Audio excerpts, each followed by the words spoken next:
Hey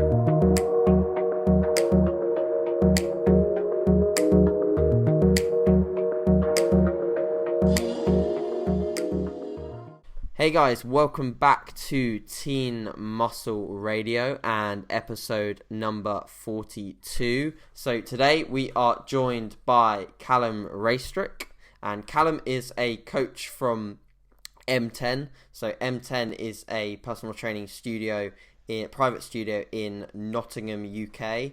I'm not sure as to how long Calum has been there, but I'm sure we will get into that in a minute. But I'm very, very happy to have him on as a guest today. We've been going back and forth on Instagram. I think we share very similar opinions on a lot of things, especially with regards to training. And it's funny how, you just come across these people on Instagram that you just look at one video or one post and you're like, yeah, I totally resonate with your point of view. I can just look at like the post you put up this morning of you like struggling on a hack squat. Like, that's my kind of post. Like, I love those kind of things. And so super pumped to have Calum on board for this episode. We're going to talk a lot about digestion, which I think is quite a sort of a topic that's kind of missed a lot. People tend to not really talk about digestion and nutrient uptake for bodybuilders, but it serves so much relevance because at the end of the day, a lot of what's controlled with body composition for a bodybuilder is controlled by how we uptake food and how we digest food. And if we're not doing that optimally, then surely we aren't an optimal bodybuilder or in an optimal position to be the best that we can be. So Calum, for the listeners that don't know who you are or haven't heard of you before, please just give like a little bit of a brief introduction as to yourself, what you do, and a bit about your background. So basically, from probably a younger age, it's been more sports orientated through rugby. Sure. Went through uni. Did mostly business at uni. It was more of it was at Hartbury College, so it was a heavily kind of a sport orientated environment, which kind of introduced me to training, I guess, but more from a performance aspect. And I just fell in love with training in general.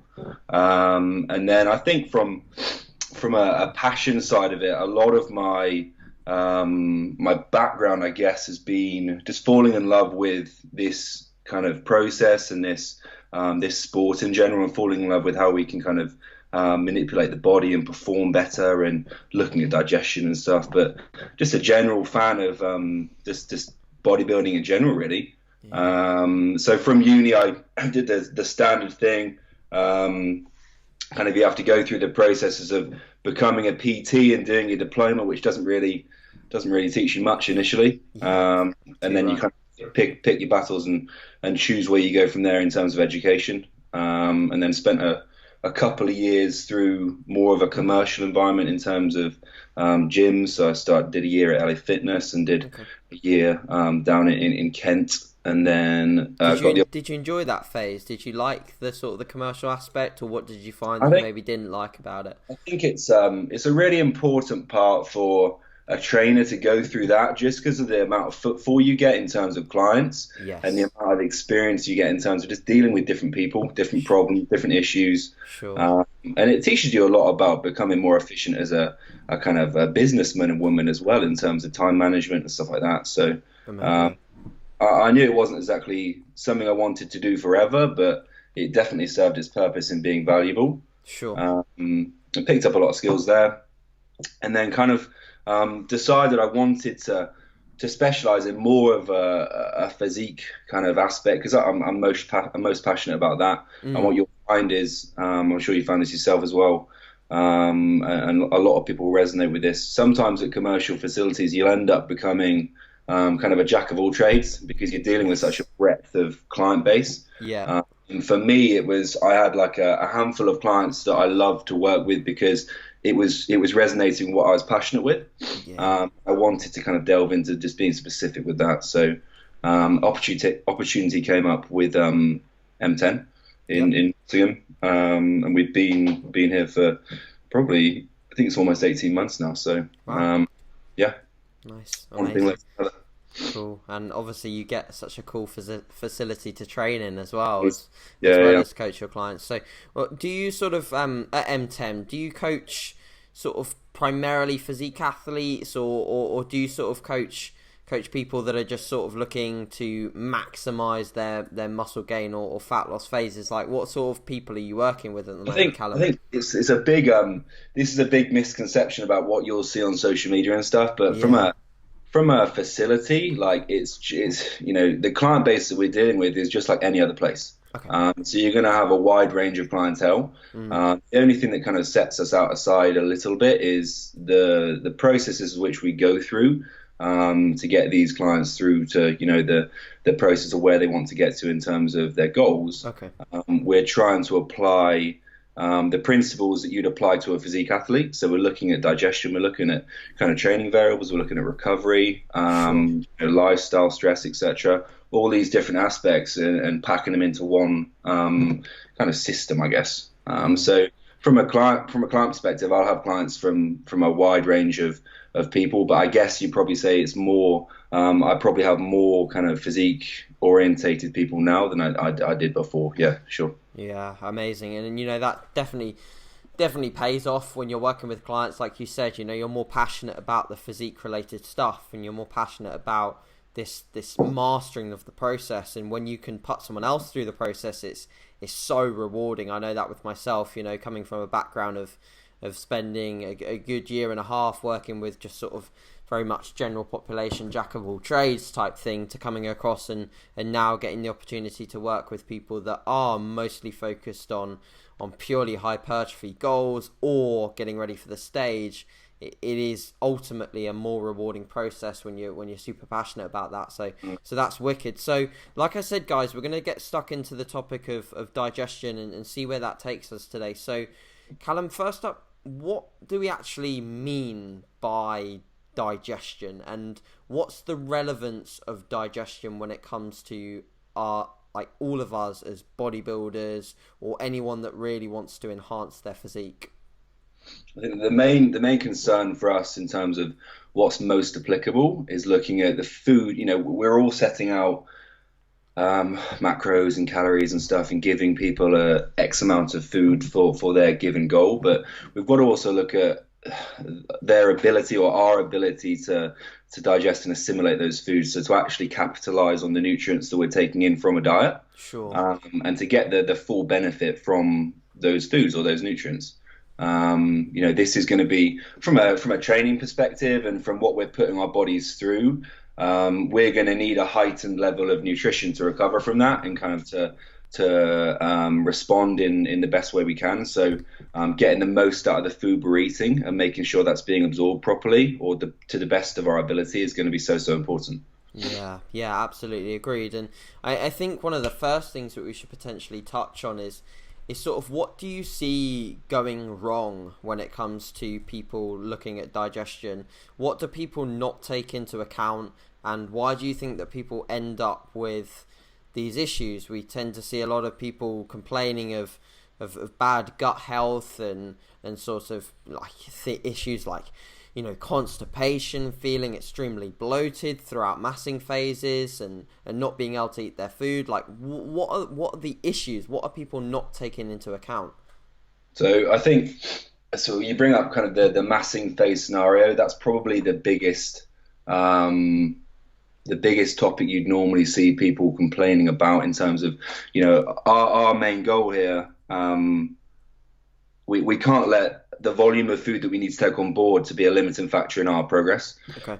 So we need to align kind of our decision making with allowing that to be as easy as possible to consume. And from my perspective as well, from personal experience and with clients, and you'll have been the same before, we start to kind of adapt food selection to what's easiest to eat at certain points. So the biggest kind of considerations are, we're on an above normal level of food, and especially things that are harder to digest as well, like proteins, animal-based proteins, and we're going to require, for the most part, a little bit more supplementation or supplementary support to allow all of that stuff and food to digest and assimilate properly within the body. So you'll see things like bloating being a common issue. Most people, you'll be the same here. When you get a client from the offset, it will say on the consultation form, or they'll 9 times out of 10 they'll say kind of, I get some bloating from a specific food, or I feel bloated quite a lot, or I get flatulence or gas. Sure.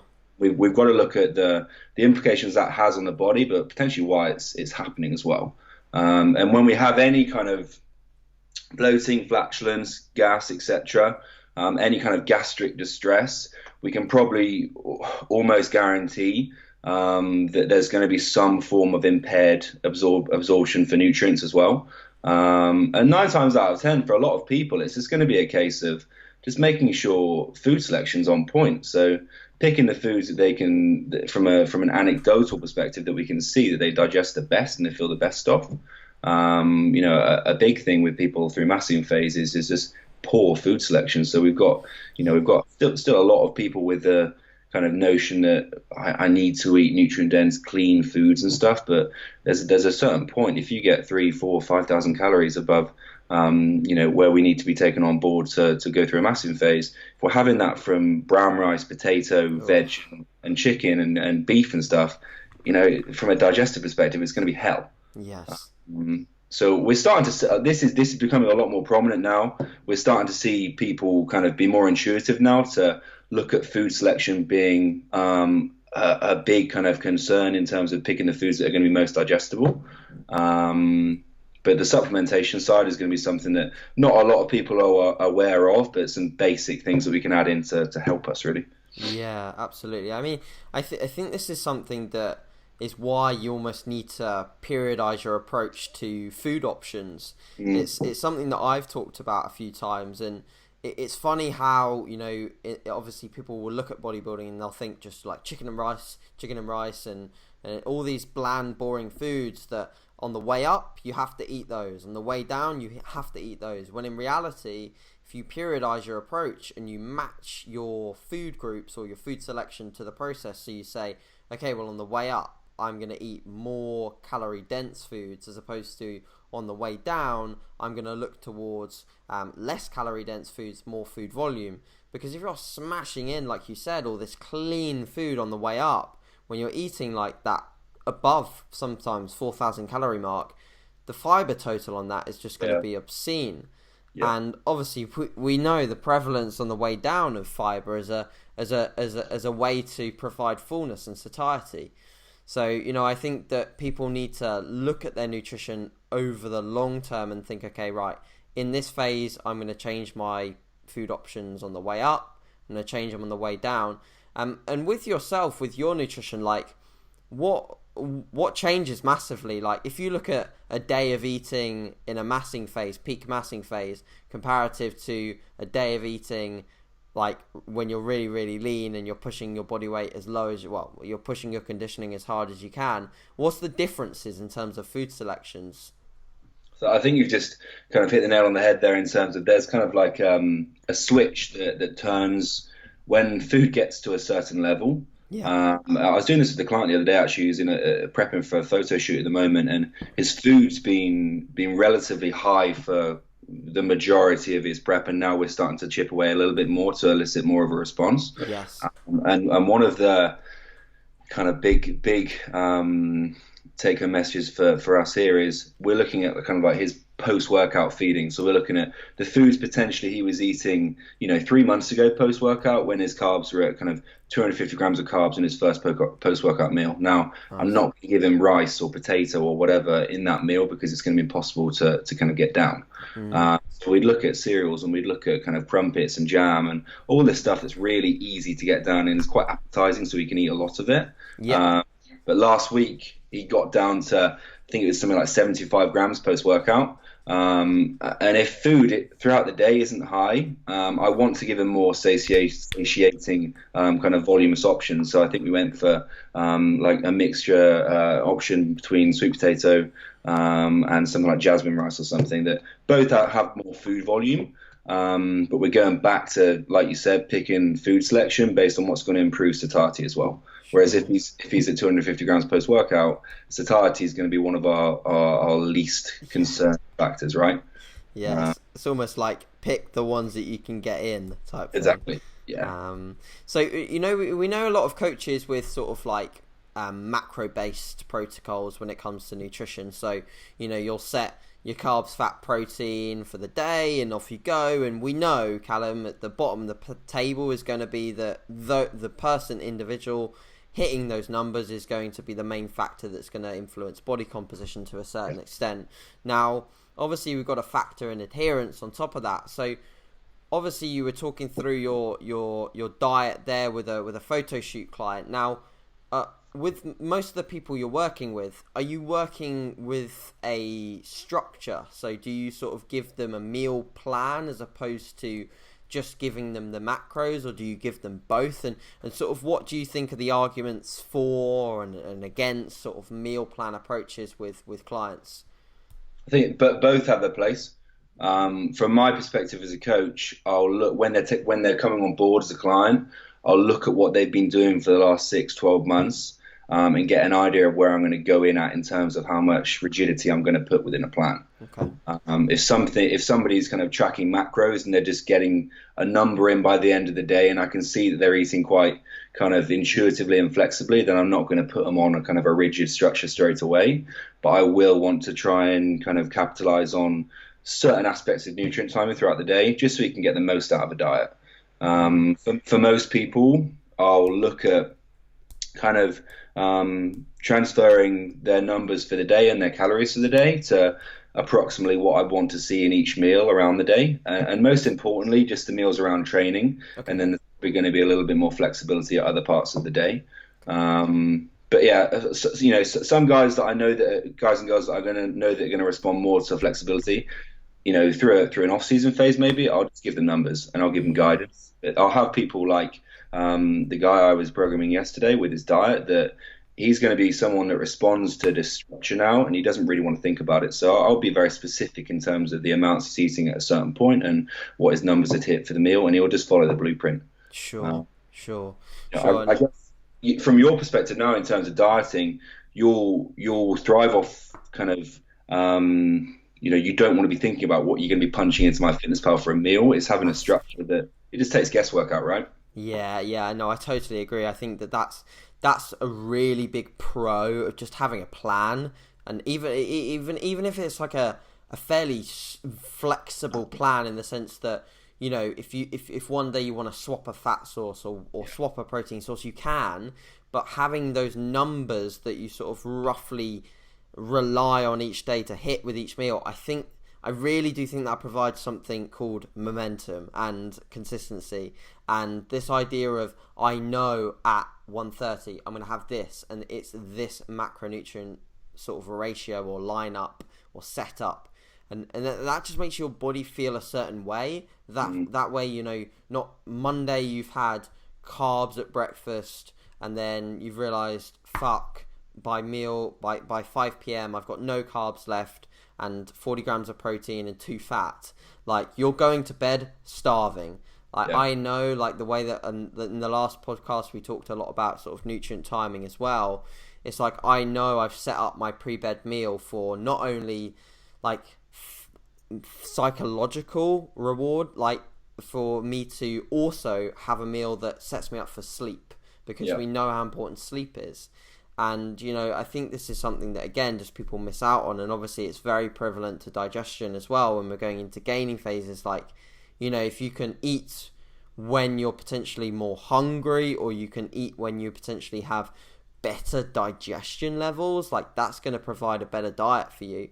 So when it comes to sort of like digestion and food options and in a massing phase, when do you sort of like, if you have a window of time where you're putting the majority of food? I know that you talked about like peri-workout window in terms of food and situating a good amount of it there. What do you lay more weight on? Like, do you put more food post-workout? Do you put in a lot of intra-workout shakes, pre-workout? Like, is this preference-based, or is there a reasoning behind potentially having more food at a given point in the day for a client? I think obviously, like you said before, our biggest determining factor is going to be food across the day, but nutrient timing is someone from even looking at evidence now and research is something we can't really dismiss because of Yes. the importance of it, the implications it can have positively. Okay. I'm a big fan of placing nutrition around training first, and Yeah. then looking at placing the rest around the other parts of the day. The amounts are going to be relative to what they're on and what I think they could probably get away with, but post workout is probably going to be, or is specifically going to be the biggest bolus of carbohydrate. Just if we look at that kind of, it's been dismissed in terms of, it's been a little bit dismissed and played down in terms of the importance of it. But if we look at that increased window of cell sensitivity to take on glucose and shuttle it into where it needs to go post workout, especially if somebody's training really hard as well, Sure. we'd be really silly not to capitalize on that. So I'd always go a larger bolus post workout. I use intra-workout shakes with a lot of people. Like I said, again, especially if I know that they're training at a high intensity. And I know you at the moment, you're getting a lot from that as well in terms of, even if it's a placebo, if you have that 20 grams or whatever grams of carbohydrate during training, Sure. it's a big mental thing as well, right? It's Yes. a mental aid. But for my philosophy on intra is, either we're using some quality essential amino acids, so we've got the full spectrum there, kind of 3 to 5 grams of leucine, or we could use something like a casein hydrolysate, like a Pepto Pro, if they can handle it, just a little bit. And then carbohydrate is going to be based on how much they can realistically tolerate without feeling a little bit sick. Yeah. Sure. And probably start lower and increase it if we need to, if their food's been pushed up. Post-workout, the largest feeding. Pre-workout for me, I guess, is look, I'm not, massive pre-workout meals normally kind of increase lethargy in most people. Yeah. Yeah. They're high in carbohydrate as well. I've struggled with this in the past as well. So I get kind of my thought process on that, and we'll play around with this throughout the process, but getting kind of the least amount of carbohydrate in to maximize productivity within the session. Yeah. If we need to push it up, we will, but pre-workout's a dangerous one, just because it can really, if you've got a full stomach of food, even if your food selection's spot on, if you're digesting and blood's rushing to your digestive system, you're not going to feel good when you train. Yeah. We'd always go kind of post-workout and the meals after that slowly starting to taper down. With the feedings. Yeah, agreed. I think that's something that I have reports from on a lot of clients. Is like they play about with this sort of nutrient timing and when they feel most best eating food, and it tends to be the general feedback is that lethargy and feelings of like just feeling run down and tired and sluggish tend to hit you when you have a too much pre-workout. However, you do see it in a lot of protocols.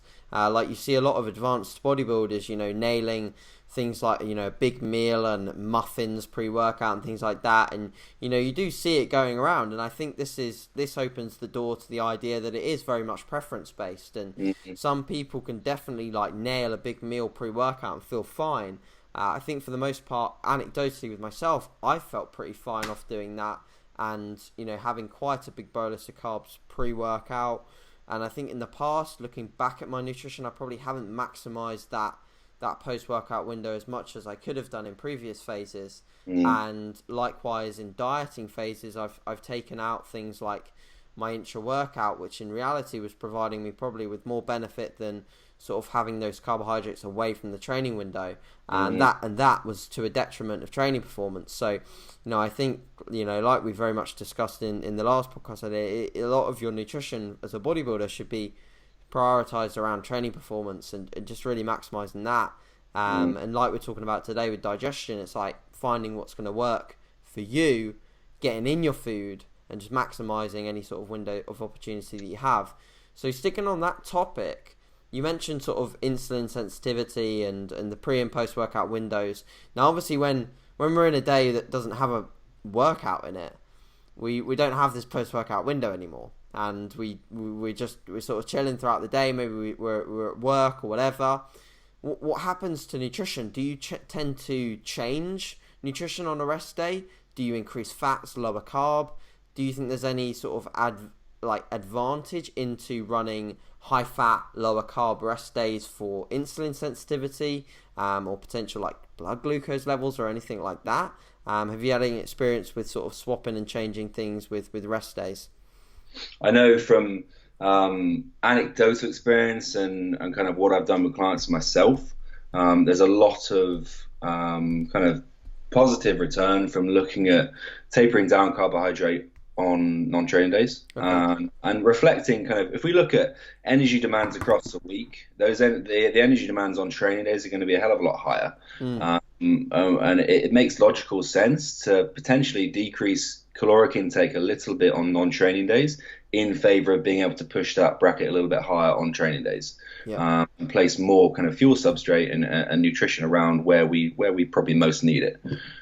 So from a non-training day perspective, I like to see a little bit of a drop in calories in general, and then just taper down carbohydrate to if training days are high, then I go a lot lower. But looking at a lower carbohydrate format on a rest day, and the timing of that's really going to depend on what kind of lifestyle they live.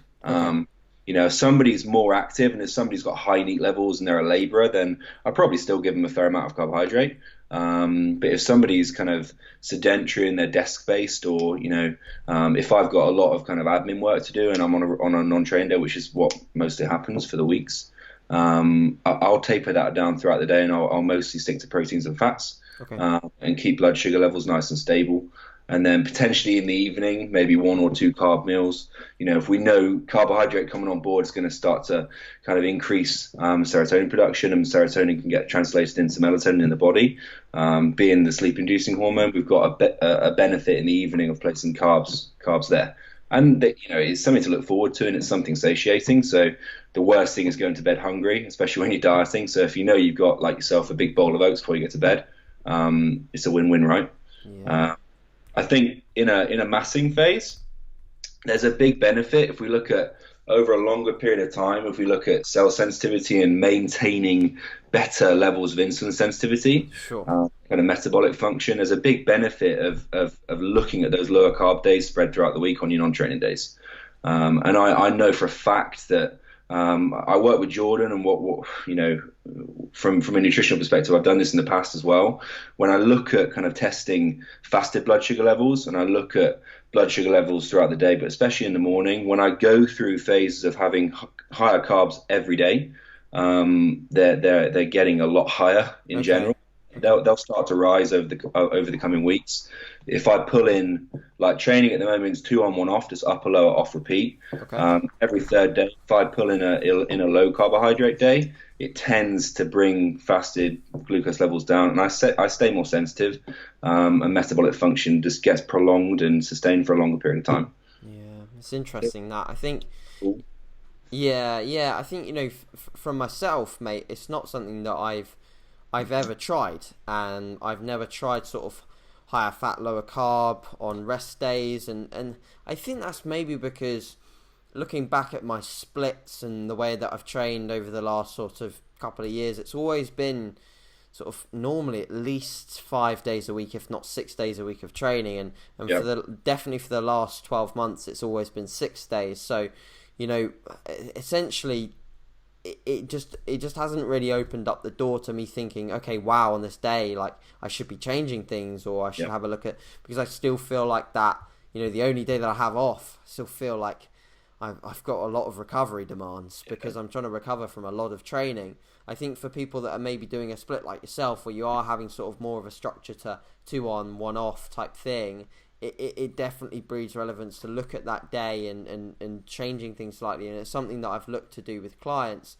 Do you feel that, like, appetite wise, do you struggle with your appetite at all when massing? Have you ever struggled with it? And do these rest day macros make you feel any different in terms of appetite?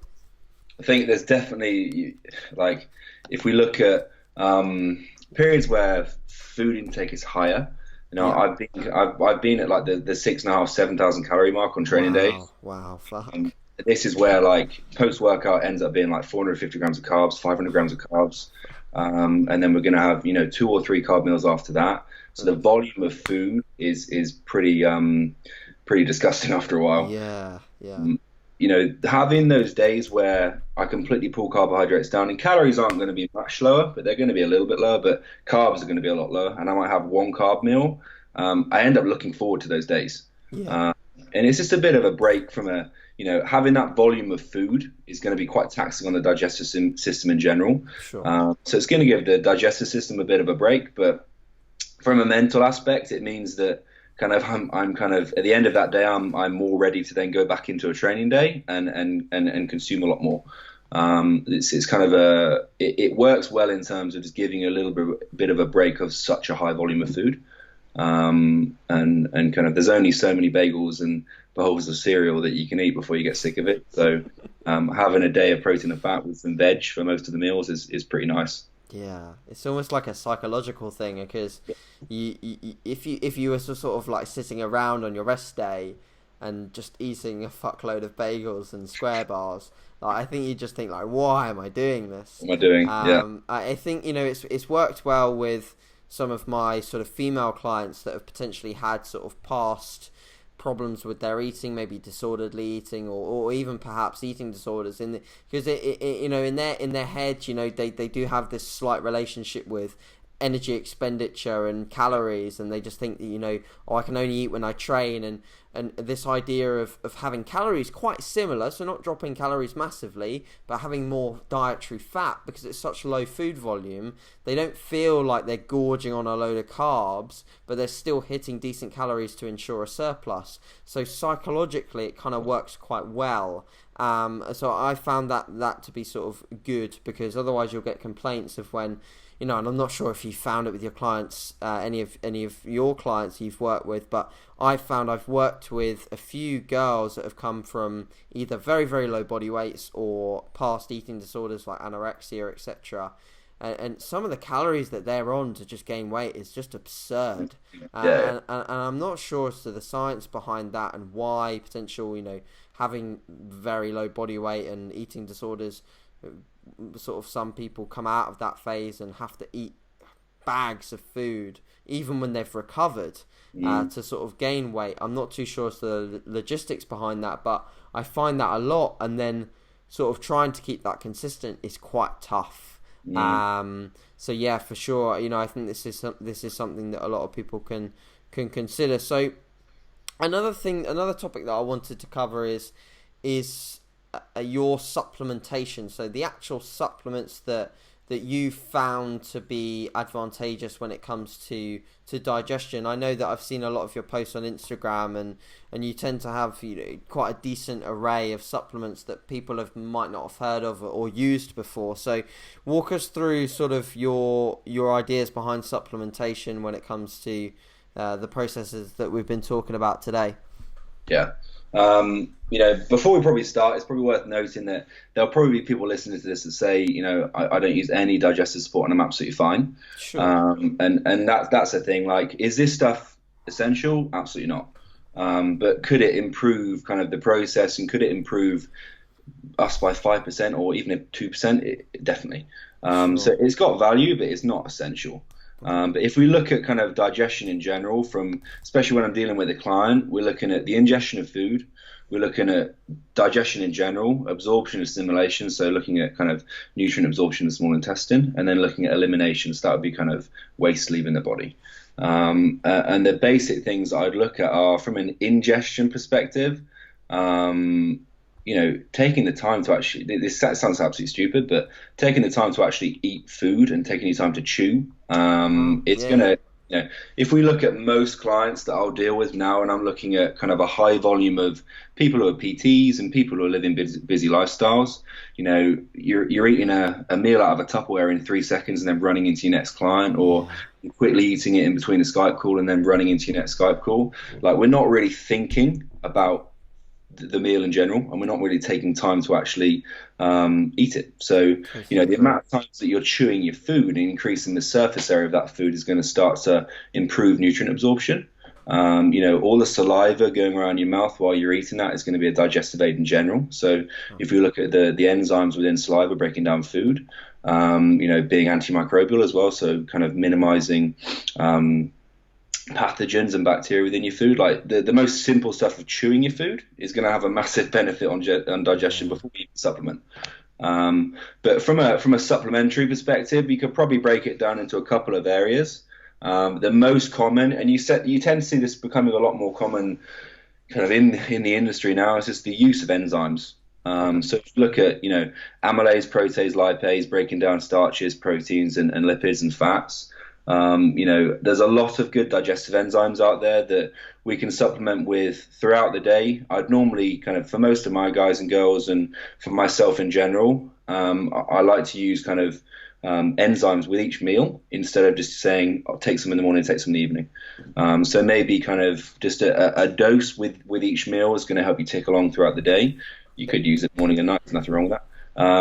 But looking at enzymes in general, do you want to say brands here, or do you want to keep it to just what we're looking at? Say brands. I think that would be really helpful, so people just have an idea as to what to use. Like, probably the two best ones that I've used in the past, Anabolic Designs Ravenous. Okay. It's a really good one, and it's got kind of some digestive tonics in there as well that will just ease the digestive system in general, so herbs and stuff as well.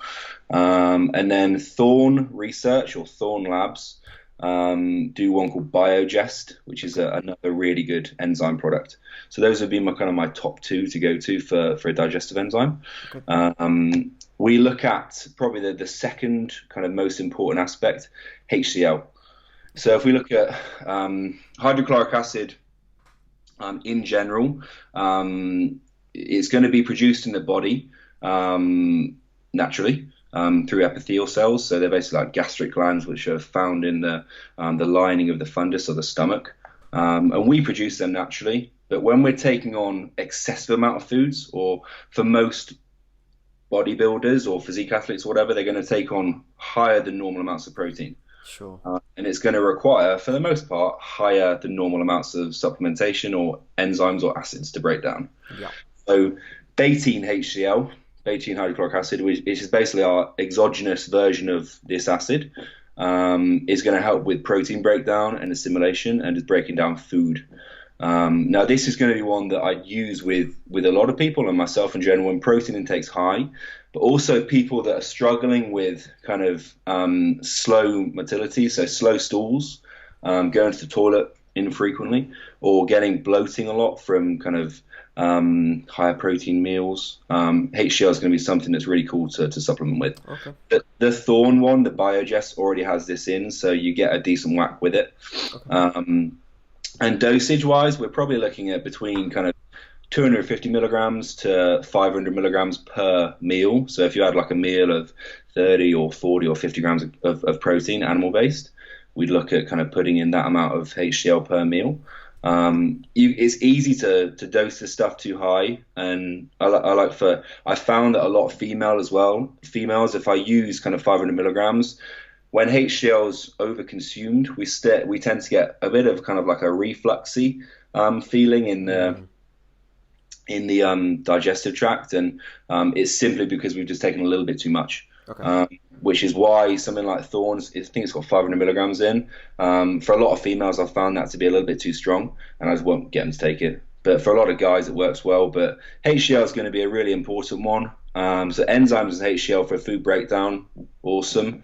If we look at other kind of digestive aids, this is a funny one. Like the whole notion of apple cider vinegar, like this. Everyone praises how great this is and how many benefits it has.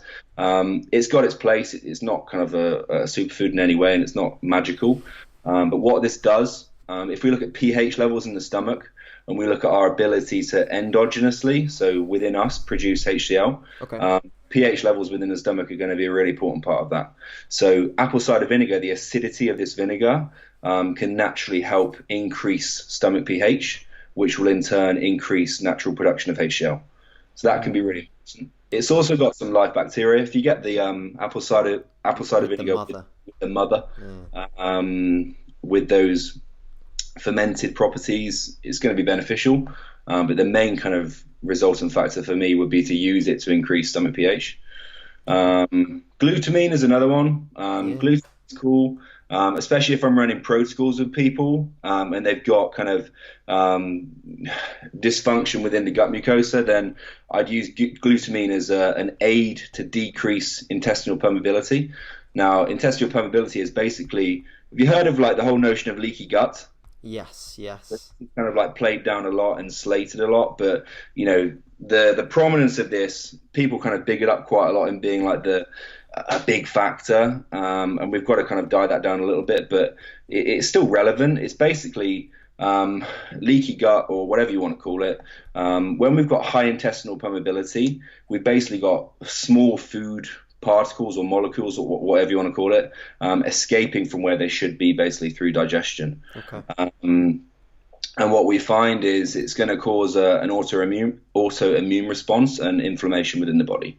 So the autoimmune response could be like you getting bloating or distension or whatever. And when we find people with kind of gut issues, this is normally the case. And we need to somehow kind of improve the integrity of the gut. Now, glutamine itself, there's research supporting the fact that this starts to decrease intestinal permeability, and it's almost like a repair aid. So it helps basically build the cell wall. Okay. And decrease that. I guess from a supplementation side, those would be my big four. But for most people, I'd always just tend to go is looking at how we're eating food selection first, the most simple processes of digestion in terms of chewing your food and taking time over your meals, and then looking at where applicable, adding in an enzyme first. And for a lot of guys as well, when on higher protein intakes, HCl can be really, really good. And then the other stuff kind of sprinkled on top. Awesome. So, yeah, I think there's some great stuff for people to take home there. I personally really, really like the chewing aspect, and I think that it's so simple, but it's something that even I would like. I listened to that and I thought, wow, like yeah, that's pretty cool, but it's so simple, and it's something that within our industry, you are so right with personal trainers that just don't give enough time to eat food. Yeah. The amount of people that I work with that are PTs that just constantly tell me they're shoveling in food at like 10 p.m. at night, and nor is that's not optimal because they really haven't optimally situated their food around their training, but they're also just like killing themselves with trying to eat this amount of food late at night because they haven't been able to eat throughout the day. Yeah. And it's unfortunate because they just don't own their time enough. I think, one of the biggest take homes is that if you are a PT, you should own your time enough to have that sort of 20 minutes that you need to eat. Like at the end of the day, you've got your own goals, and if your own goals don't go down the Swanee, then you're gonna look like a crap PT like anyway, because you're not setting a good example for your clients. Yeah. So I think that's of huge importance. One of the things that I've anecdotally with myself and also with clients for sure, during competition prep phases, the frequency at which we are going to the toilet definitely changes. Now, have you had this with clients sort of dieting down? And do you this is something that I find, obviously like females will eventually open up about it and they'll say, oh, it's TMI, AJ, but my weigh-in was high because of this. I'm not going to the toilet properly. I find, Calum, that most of the time it's because they're stressing about it. They realise that they're going less frequently, and then they automatically think they're bloated. Now, is there anything that we can do with regards to supplementation to help this? I know that you mentioned one supplement that was potentially going to help with this. I've used anecdotally psyllium husk as something that could help. But what do you think the role of stress plays in potential stomach distress and just not going to the toilet properly? I think if we look at kind of the prep phase in general, stress is probably going to be our biggest limiting factor in the body responding in general, right? Yeah.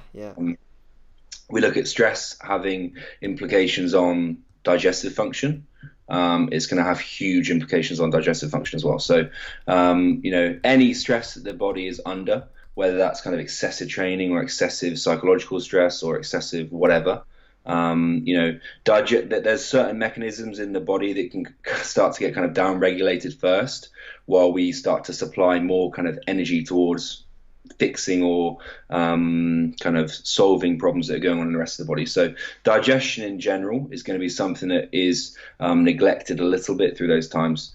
Now, I think one of the big things, like you said, especially with females in general, like as a common thing, is once they've had kind of no stools for 2 days, they'll freak out because they'll think, I must be putting on body fat, or I must be bloated because I'm not going to the toilet or whatever. There's a certain things that we can do to ensure that starts to minimize. But sometimes, I've had clients as well that I'll do everything I can to make sure that stool and motility levels higher, but they still go. And you just got to manage the best out of that situation. I think from a change in food selection and from a change in food volume, once we've gone from a higher food intake in a massing phase where by default green veg and fibrous veg is going to be a little bit higher, or any kind of rough reach from veg is going to be higher.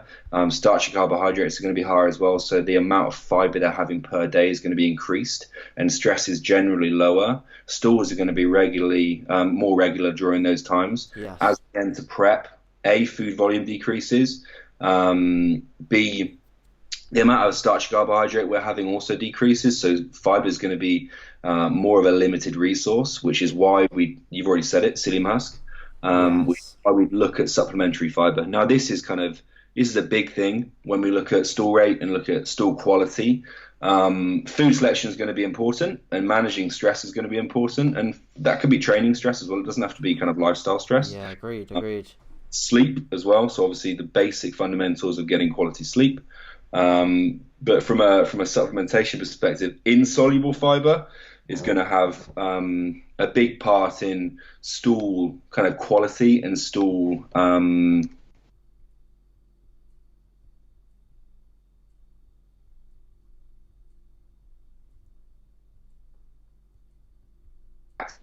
we've got to account for fat and carbohydrate equating to more calories from flax as well. If you're adding in like a green shake with flaxseed in, which you're not really going to enjoy, when you're dieting and you're on fuck all calories, you don't really want to spend 150 of those calories on flaxseed. Wow. It's going to be that lower calorie option, which we can get a good quality dose of fiber in to help that kind of that increase in fiber and help stools along. I think, what do you find during dieting phases, that your veg intake will go down or up? Up massively. Yeah. If anything, I find that my food volume will increase, because the momentary sign of hunger makes me want to eat much higher volume foods, like big salad bowls. I'm talking like huge salad bowls. Whereas in a gaining phase, the actual volume in terms of like how much does it weigh will be down, because instead of 150 grams of oats cooked in about 1 million kilograms of water, I'm having like the smallest bowl of granola possible to minimize food volume, so that I can actually just finish it, because that's the goal, is finishing the food, not sort of making sure that I'm full. So initially, probably my digestion shoots up, and I get better digestion, and I'm going more frequently to the toilet, etc. And then as we get deeper into prep, when food volume eventually does get lower and it's tougher to work up your fiber content, I think that's where things like this can come into account, like psyllium husk, and also just controlling stress, like you said, and making sure that you are ticking the boxes when it comes to just your consistency with things. Like if you have a day where you're not hydrated, and you're not managing all your other variables when it comes to food intake, you can expect some dietary or digestion fuck ups. You might not go as frequently, and you might not go as frequently when you get back into your normal routine, because your body's had this sort of fluctuation of things. So I think consistency is a big factor. I think go on. No, go on, you go, mate. I was going to say, like from a protocol perspective on what I'd look at first, like you've already just said, like green veg intake and all that fibrous veg is going to provide us with good quality soluble fiber. Insoluble in the dieting phase can come from something like psyllium, which is really easy. Yeah. Like you brought up hydration and then managing recovery. And after that, if it's still persisting, then we've got to look at other variables. Now, if we want to get something moving, not a lot of people will know this, but it's kind of a useful thing to kind of know. If we want to get stuff moving, then we've got a few kind of digestive relaxants that can help us start to increase stool rate. Okay. So if we look at a kind of a form of magnesium citrate is going to be something that loosens. It basically has laxative properties, and it loosens the bowels and the process on there. So magnesium citrate in kind of a flush scenario, having a gram every 3 hours or so can start to get things increasing, and then just look at getting the basics ticked after that to kind of sustain stuff. But I think if people are struggling after that, you just got to look at your ability to manage stress. And 9 times out of 10, there'll be something that you'll have to improve from there that you can see. Yeah. A funny story about magnesium citrate. I heard a podcast. The first time I heard about magnesium citrate was from John Meadows, who used it to make weights. And he just took a load of it before a few of his shows so that he didn't have to sit in the sauna anymore. He just had intense diarrhea because he found that his physique looked a little bit better when he had diarrhea as opposed to being extremely fucked up in the sauna. Incredible.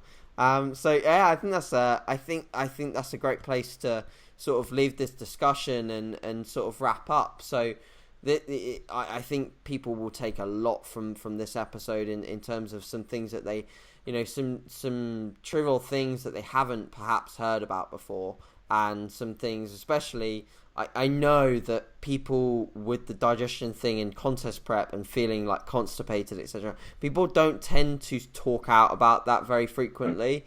And the amount of times that I hear girls like having to, daily take laxatives just to, get through this phase is quite high. And hearing that there's potentially other options, or that they should just try not to stress about it, is probably going to be a breath of fresh air for them, and just make the process a little bit better. So Calum, I'd like to thank you very much for coming on the podcast and sharing your knowledge. For listeners that want to sort of follow your journey and follow you further and learn a little bit more from you, where can they go to do that?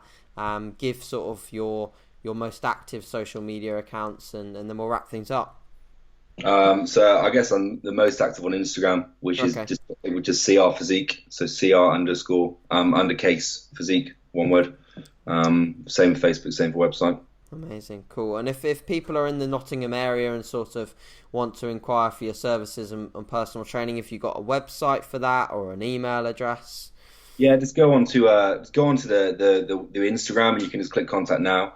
Okay. Or if it's kind of in-house personal training, then being an M10 coach, we take people through M10 as well. So if you're Nottingham based, then come in and let's have a chat, or just go on the website and inquire. Awesome, cool. Well, I'll make sure to link all of those things below as usual in the bio. Guys, thanks very much for listening to episode 42. I would like to also thank you for the support on recent episodes. It's been awesome. We got a few new reviews on iTunes as well, so I'm very, very grateful for those. We have got another awesome guest next week to look forward to in episode 43, so I will see you guys for that. Also, any questions that you do have for me or Calum on this topic, or any feedback on this episode, please leave them in the YouTube comments below. And yeah, guys, thanks very much for listening, and we'll see you soon. Cheers, Calum. Cheers, mate.